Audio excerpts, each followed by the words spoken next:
Thanks for inviting me to this lightning talk session. I'm very happy to be part of it. As the director of the Geneva Center for Business Human Rights and the research director of the NYU Stern Center for Business Human Rights, I have over the past decade focused on the role that human rights play for business operations and for business school education. I think it's fair to say that today sustainability topics generally have found their way into most business school curriculums.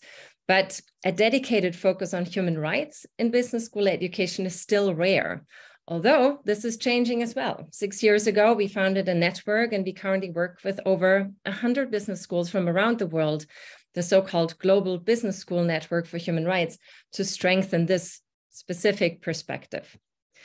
So why is a human rights perspective so important for business school education? In short, these human rights challenges for business are real. Companies in different sectors deal with them every day, from sweatshop conditions in garment factories in Bangladesh to persistent child labor risks on cocoa farms in the Ivory Coast, to debates over freedom of expression and how to moderate extremist content on social media platforms.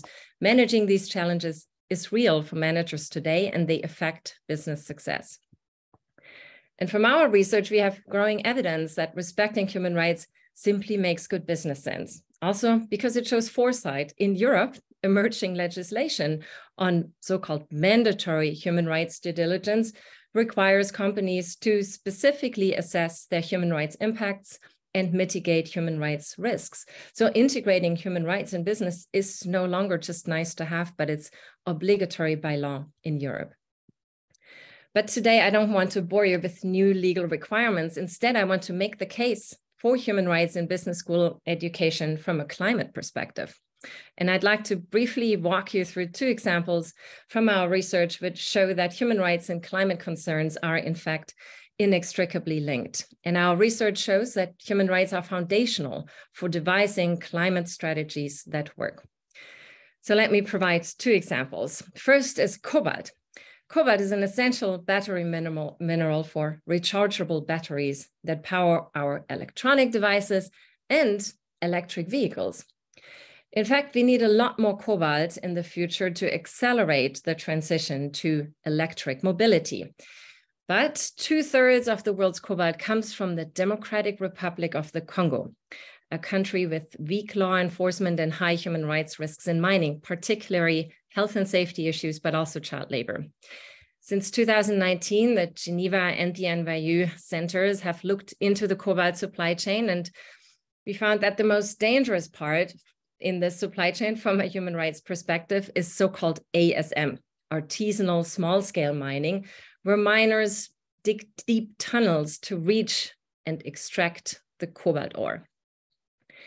In this context, mining accidents are the norm, not the exception. Miners are buried alive when these tunnels collapse. And as I visited the DRC in December, I learned that just a month before, 7 miners on that site had lost their lives. So companies in need of cobalt, particularly the electric car manufacturers that currently drive up the cobalt demand, they need to address these urgent human rights issues in their supply chain. And the solution is neither to avoid the DRC, which is effectively not possible because no other country can compensate for these volumes, nor to avoid ASM, because in that supply chain, there are so many mixing points at smelters and refiners in the DRC and in China that no company can separate out artisanal small-scale cobalt from their supply chain. Instead, responsible companies should accept the human rights risks in ASM as an industry problem that they need to address together. And in our research, we highlight solutions, namely so-called ASM formalization projects, through which companies help to establish standards for the cobalt extraction, standards that are in line with international human rights standards. Formalization has been tried and tested before. It works. And now we need to find ways to mainstream the formalization approach. But it all starts with downstream companies accepting that ASM cobalt is part of every company's supply chain and that they cannot sell an environmentally conscious car that has such grave human rights issues built into its batteries. The second example I want to present to you is rubber. Most rubber today comes from plantations in Asia, but these plantations kill biodiversity. Instead, companies in need of rubber could use wild rubber. Wild rubber leaves Asian forests intact. In Brazil, one company has developed a business model that couples sourcing wild rubber with the condition that the rubber producers do not advance deforestation. The company monitors deforestation with satellite imaging, and it pays premiums if no deforestation happened. And if we think of the Amazon forest, we think of trees and animals, but probably less about the people who live there. But it's those people who can act as the guardians of the forest if they are economically empowered to do so. If the people can live off the fruits of the forest, rubber, Brazil nuts, etc., they will also protect it. The wild rubber sourcing program is, to me, an interesting approach that aligns social, environmental, and economic objectives, and we need to carefully analyze and document such models and learn from them. I think these two examples make the case for developing business models that address environmental concerns with human rights at the core. Climate strategies cannot be effective without respecting people, and the energy transition that we urgently need must be both green and just.